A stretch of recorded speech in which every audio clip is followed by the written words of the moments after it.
Hey everyone, welcome back. I'm here in my game room today to talk about a problem that anybody that collects cartridge-based games has probably had. You get a game that's new to you, and you pop it in, and this happens.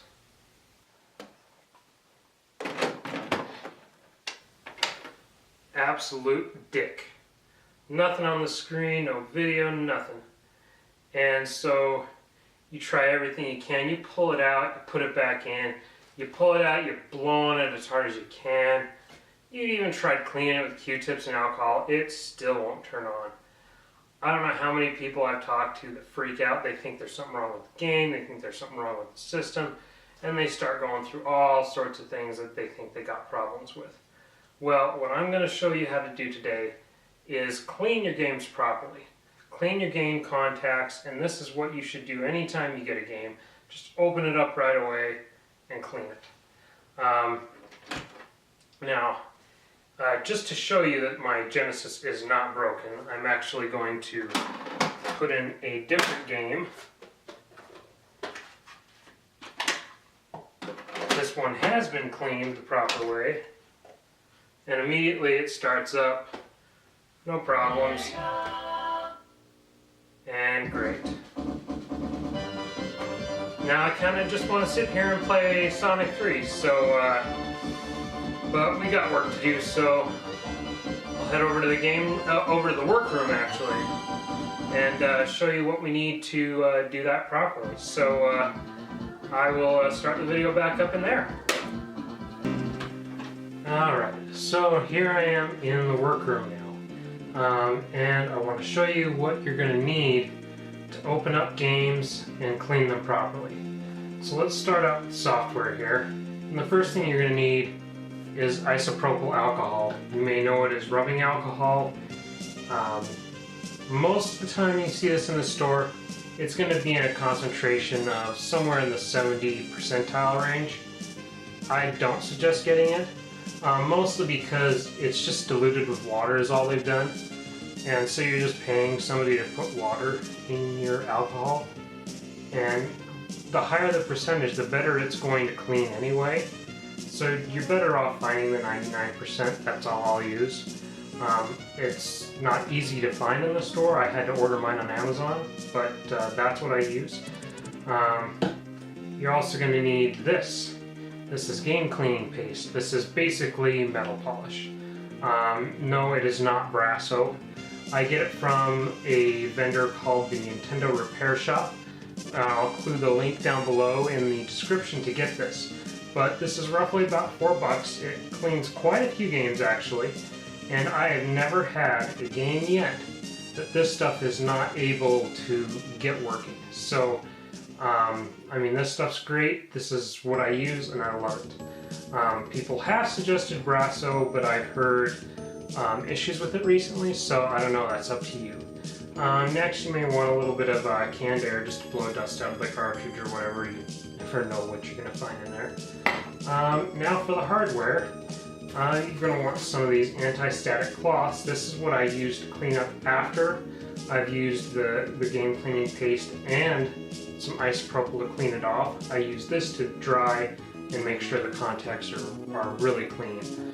You can also pick these up from the Nintendo Repair Shop.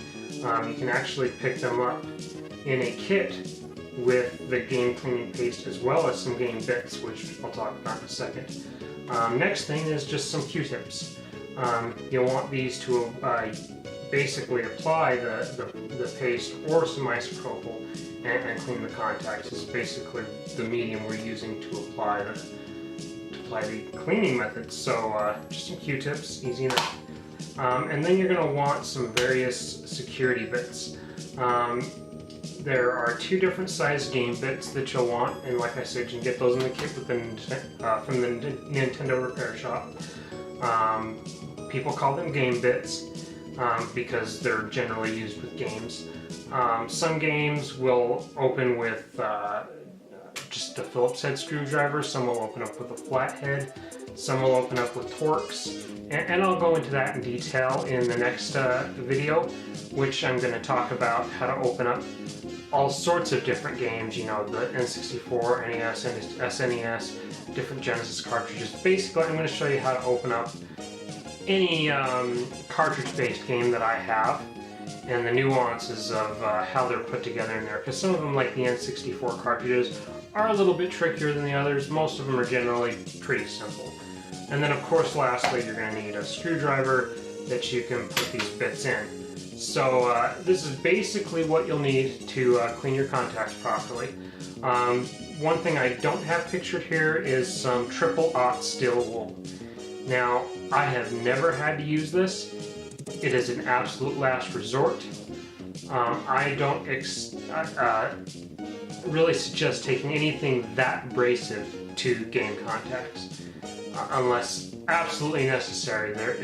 There are lots of things you can try before that, because you can do a lot of damage with things that are that abrasive. I mean, polishing itself, yes, it's abrasive, but not very.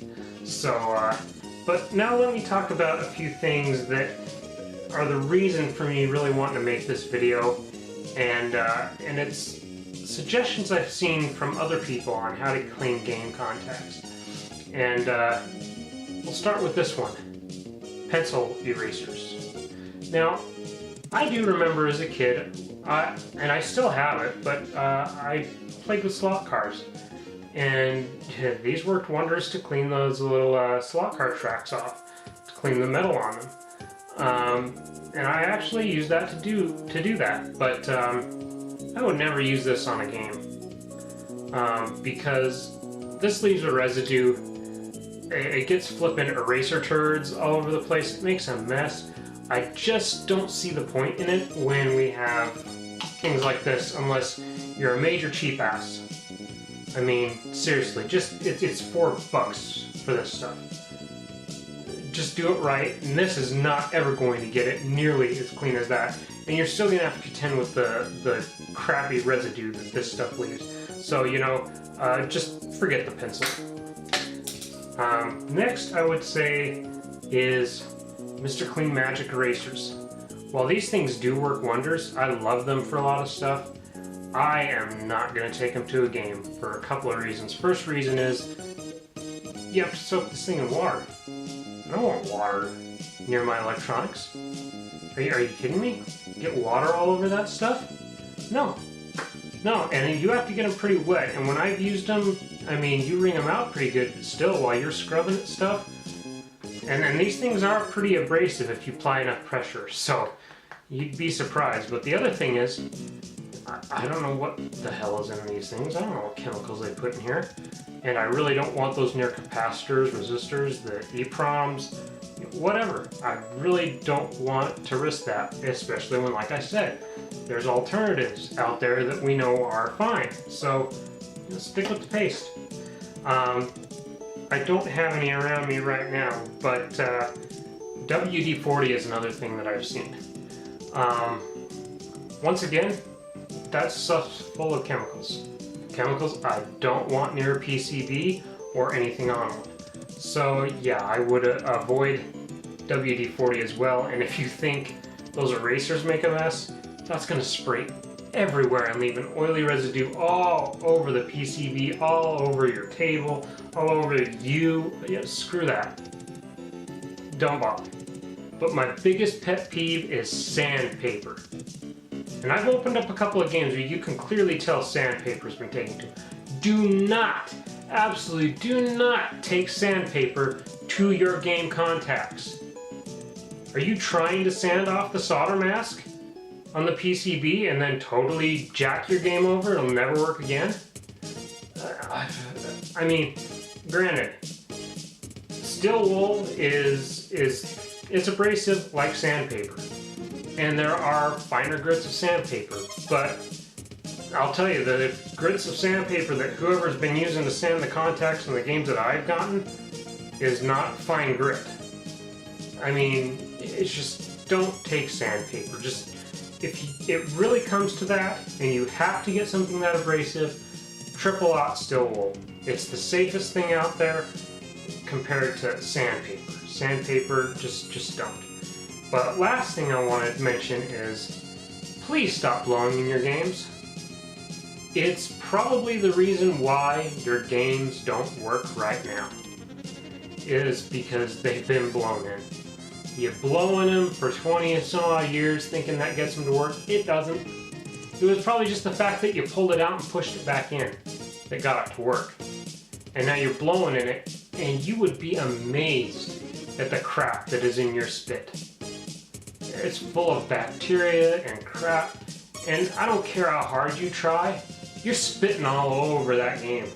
And over a course of 20 years, it corrodes, it eats away, those little bacteria, it's nasty. Your breath is corrosive.